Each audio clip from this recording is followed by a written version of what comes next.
ODM hoye! Hebu nione kule kwa tents kama mko, mtoe kofia namna hii.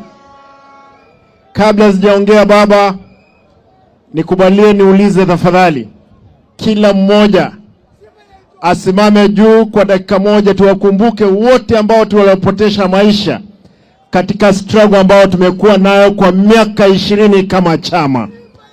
Tafadhali kila mmoja asimame na we observe 1 minute. Tafadhalini.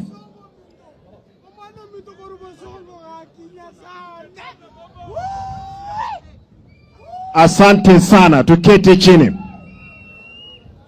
Mimi nataka nikuwe mfupi sana kwa sababu ya wakati. Kama deputy party leader wa chama cha ODM baba, nataka niseme kwamba tumekuwa pamoja. Ulikwenda kule AU. Najua kwamba ulikuwa umeshinda kiti hii, lakini hatukuweza kukuja na ule ushindi, ukaenda kule Djibouti. Kwanza baba, nataka niseme namna hii. Tunasema kwamba mgala muue, lakini haki yake umpe. Mtu anaitwa William Ruto ambaye ni rais wa Jamhuri ya Kenya alijaribu sana kuhakikisha kwamba umechukua kile kiti kule AU. Kwa hivyo tunamshukuru kwa sababu yeye ndio rais, na vile alijaribu alikuwa anatetea Kenya. Kwa hivyo Mheshimiwa William Ruto, asante kwa lile ulilofanya pale AU. Lakini mambo ya vyama kama chama cha ODM, si lazima tuchukue uongozi. Chama kinatengenezwa kwa kuchukua uongozi. Kwa hivyo we are prepared for 2027 by any means, either ourselves ama namna gani. Mko tayari? We are prepared either by ourselves ama through coalition kuhakikisha kwamba tumechukua uongozi wa nchi. Kitu ya tatu, nataka niwaulize nyote wanachama wa ODM. Baba akiendelea with consultations, baba hakikisha kwamba haki imetendeka. Swala moja peke yake. Tafadhali wote ambao waliumia na wote waliokufa, tunauliza kwamba katika consultation hiyo wafidiwe. Tukifanya maandamano Nairobi, wakati nilikuwa mjumbe pale, niliona mtu akipiwa risasi na polisi akawekwa kwa bonnet juu kutoka Kibra. Familia hile mpaka leo hii imeumia. Tunahitaji serikali, kama tunatembea pamoja na nyinyi, muhakikishe tumefidia wale ambao wameumia katika struggle. Mwisho, wana ODM, mnanisikiza? Mnanisikiza? Mko tayari? Mko tayari? Kama uko tayari, weka kofia mbele namna hii nione. Mbele, tunaenda pamoja. Nauliza wana ODM, tukue na nidhamu kwa viongozi na wabunge wetu. Nataka niwaombe tafadhali, na viongozi wale, tuheshimiane. Mimi kama deputy party leader, mimi ndio nafuata baba. Nataka nitupeane onyo. Mambo ya kutokuwa na heshima na viongozi wa chama, tutadili na hao wangwana vilivyo. Chama lazima kiwe na nidhamu. Kwa hivyo mimi kama mwanachama na kiongozi wa chama, nitaomba tushikane pamoja, tuende mbele.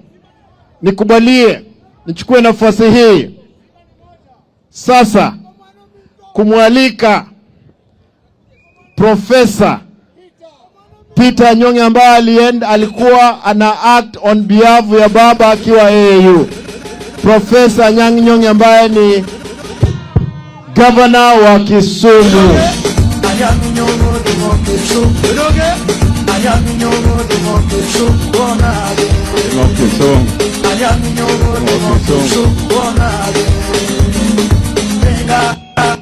Haya, ODM.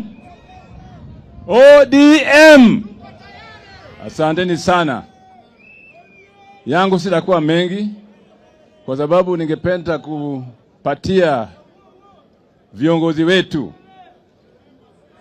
Mheshimiwa baba wetu Raila Amolo Odinga wakati wa kutosha kuongea na watu wake, kama sivyo? ODM. ODM. Sherehe ya leo ni kuangalia miaka 20 kutoka siku chama cha ODM ilizaliwa. Lakini lazima tuangalia mbele. Kutoka leo miaka 20 tutafanya nini? Lazima tuwe na mpango sasa ya miaka 20 ijayo, ama sivyo? Sisi kama wazee wa ODM tumeshafanya mengi, lakini nyinyi kama vijana, miaka 20 iko mbele, nyinyi mtafanya nini chama cha ODM na watu wa Kenya? Itikadi ya ODM ni kuangalia maslahi ya msingi ya wananchi wote bila ukabila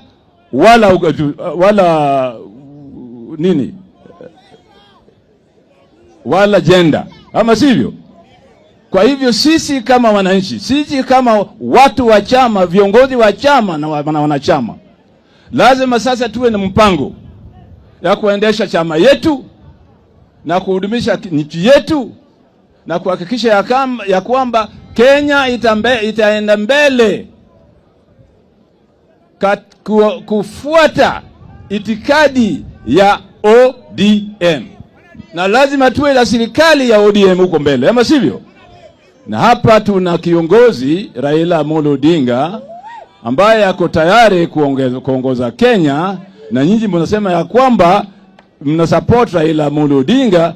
Leo hii hapa Busia, hebu nione kwa mkono wale ambao wako tayari kupiga kura Raila Amolo Odinga kama rais wa Kenya. Hebu nione kwa mkono. Weka mkono juu. Weka mkono juu nyinyi nyote. ODM.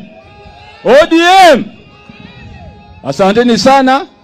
Ningependa kuchukua fursa hii kualika hapa baba wetu Raila Amolo Odinga, kiongozi wetu Raila Amolo Odinga, aongee na watu wake ili tusikie vile anasema kuhusu mambo ya mbele. ODM!